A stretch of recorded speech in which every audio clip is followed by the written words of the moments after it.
उत्तराखंड के जंगलों की खामोशी में एक अजीब सी सन्नाटा छाया हुआ था। यह वह जगह थी जहां प्रकृति का सौंदर्य और रहस्य एक साथ मिलते थे। हम 5 दोस्त थे, राहुल, मीनाक्षी, अर्जुन, प्रिया और मैं, आकाश।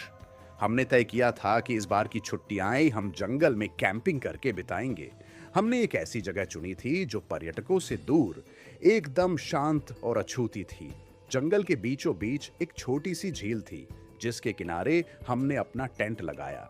शाम होते ही हमने आग जलाई और कैंप फायर के चारों ओर बैठ गए। राहुल, जो हमारे ग्रुप का सबसे मजाकिया व्यक्ति था, ने कहा, सुनो, क्यों ना आज रात कोई डरावनी कहानी सुनाई जाए। यह जगह तो बिल्कुल परफेक्ट है। सभी ने हामी भर दी। मैंने भी सोचा, क्यों नहीं। आखिरकार जंगल की रात, आग की लपटें और डरावनी कहानियां, यह तो क्लासिक कॉम्बिनेशन है। लेकिन मुझे नहीं पता था कि यह रात हमारे जीवन की सबसे डरावनी रात बनने वाली थी। कहानियां शुरू हुईं। राहुल ने एक भूतिया कहानी सुनाई, फिर मीनाक्षी ने एक लोक कथा सुनाई जो उसने अपने दादा दादी से सुनी थी। हंसी मजाक के बीच रात गहराती गई। तभी अचानक झील के पास से एक आवाज आई। यह कोई जानवर की आवाज नहीं थी, बल्कि ऐसा लगा जैसे कोई इंसान रो रहा हो। सभी चुप हो गए। प्रिया ने डरते हुए कहा, क्या तुमने सुना? यह आवाज कहां से आ रही है?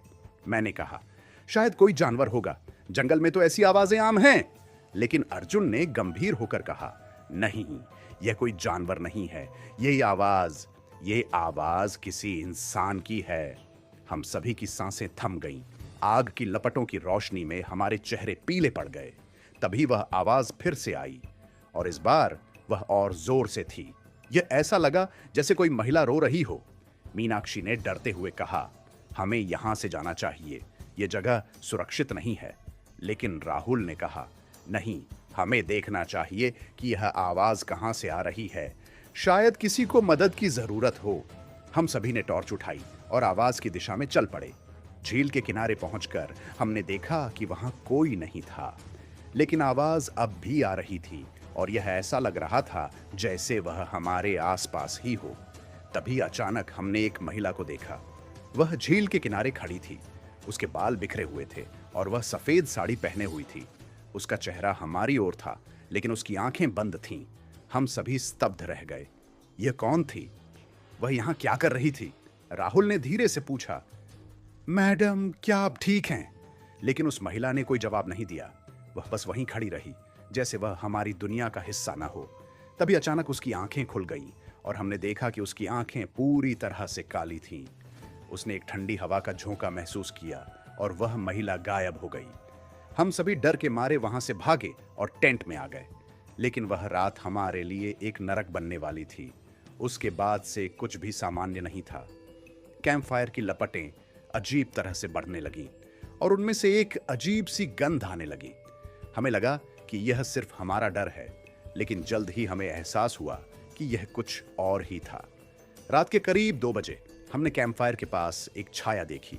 यह वही महिला थी, लेकिन इस बार वह हमारे करीब थी।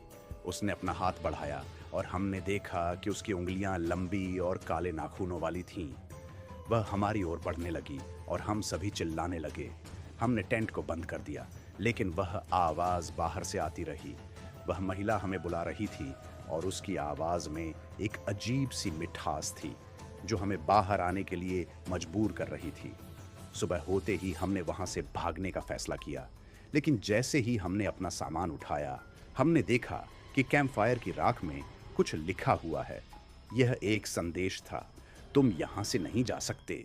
हमने इसे नजरअंदाज कर दिया और जल्दी से जंगल से निकलने की कोशिश की, लेकिन जंगल के रास्ते बदल गए थे। हम एक ही जगह पर चक्कर काट रहे थे, जैसे कोई हमें वहां फंसा रहा हो। अंत में हमने वह महिला फिर से देखी। वह एक पेड़ के पीछे से हमें देख रही थी और उसकी आंखों में एक अजीब सी चमक थी। उसके बाद क्या हुआ, यह हम में से कोई भी याद नहीं कर पाता। जब हम होश में आए तो हम जंगल के बाहर थे, लेकिन हमारे कपड़े फटे हुए थे और हमारे शरीर पर निशान थे। हमने कभी नहीं जाना कि वह महिला कौन थी, लेकिन हम जानते हैं कि वह अभी भी उस जंगल में है और वह किसी को भी नहीं छोड़ती जो उसकी जगह पर कदम रखता है। यह कहानी एक चेतावनी है। कभी भी उन जगहों को न छेड़ें जो आपकी नहीं है, क्योंकि कुछ रहस्य ऐसे होते हैं जिन्हें जानना खतरनाक हो सकता है।